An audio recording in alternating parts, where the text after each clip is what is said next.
Vignette number 111 from Zen Is Right Here, Teaching Stories and Anecdotes of Shunryu Suzuki.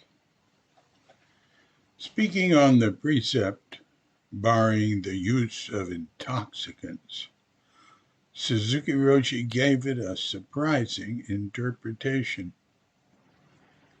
This means don't sell Buddhism. Not only liquor, but also spiritual teaching is intoxicating. I heard that. Tassajara. It says Tassajara 1966. I hope the book doesn't say that. Oh God, it's too late to make any change. I've got to check that. Oh God, that's impossible. Oh, horrors. I just passed the last deadline for making a change. I assume that's a mistake on my part. That's just here in this file in my computer.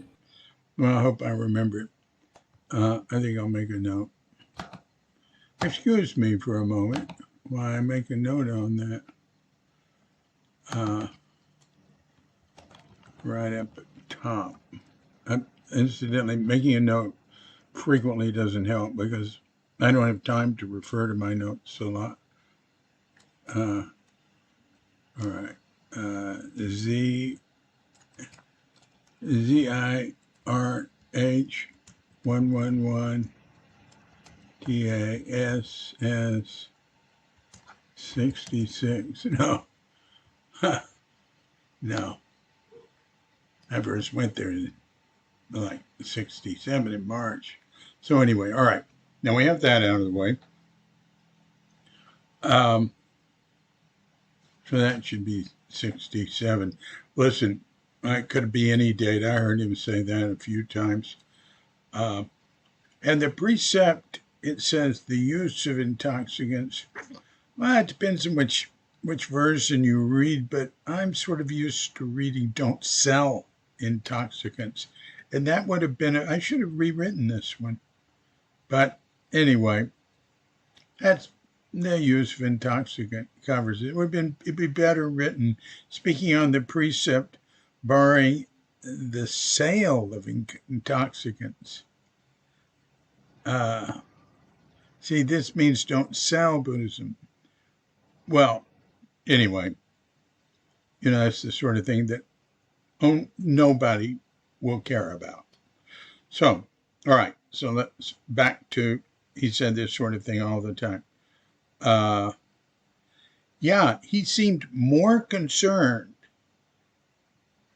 Definitely didn't seem, he was more concerned about us being attached or having a deluded relationship to Buddhism than to substances.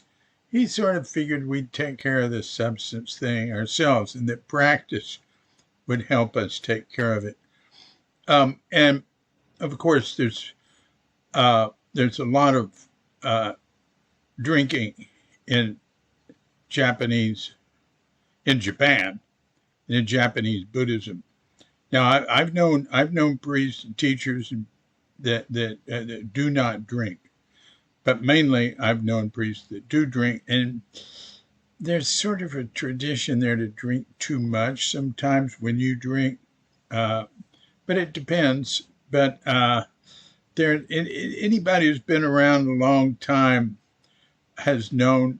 You don't find this in the Theravada world much anyway. I don't know about it, but in the Mahayana world or in the Buddhists that came to teach Westerners from the Zen and Tibetan, you will find heavy drinking teachers with serious problems with drinking, and those who will drink a little and don't have a serious problem. But he'd been around serious drinking problems. for sure. He sure didn't have one. But he'd been around more serious Buddhism problems. And, yeah, we get all these ideas about what practice is and Zen is and Buddhism is. And, it's just stuff spinning around in our head. I remember somebody was going on and on and on to me, and I just couldn't take it. And at one point I said, oh, man, it's just, look, they wanted to know why I wouldn't talk more about it. I said, well, we're just making noise. And that offended that person so much. Like months later, I sent them a message and I got back, just noise. So I got back. It really hurt. But, we take our thinking, our thoughts, our beliefs so seriously. But let's say, what if we have a substance abuse problem? And alcohol is like the most likely one. And it causes the worst problems with behavior. Definitely.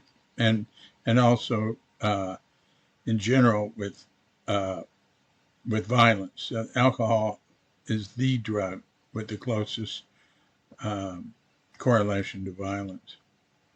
And but all right, let's go back to me saying, but he sort of felt that if people were practicing, that they would get over those things.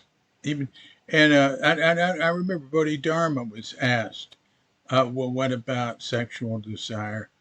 And he said the same sort of thing. Well, if you just keep practicing, this is a very liberal interpretation, that'll take care of itself. Which is, wow. That's confidence. And one might scoff at the idea that practice can help one leave behind various attachments, like to substances and stuff. But actually, overall, I'd say, if I add up all the data in my statistical sample of life, I would say, yes, it does help. I've known so many people who quit, mainly drinking, but other substance abuse problems. And they quit for good. They didn't go back. But, in my experience, I've seen like way easier for people to quit harder drugs than alcohol. But in the circles of people I knew, because why? Because they had some practice. They had something. They had some keel, some rudder in their life. And I've been around a lot of 12-step stuff, and if you look at the odds on Alcohol Anonymous publishes, they have a very high rate of recidivism, but I have not noticed that among people who have some spiritual practice or some strong ties. They can be cultural ties or other sorts of ties that are involving and nourishing. So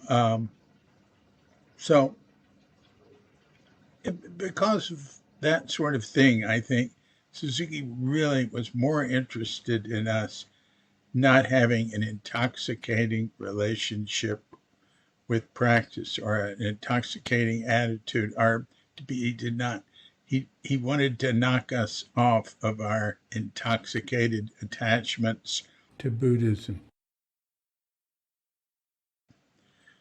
This has been a Cuke audio mini podcast.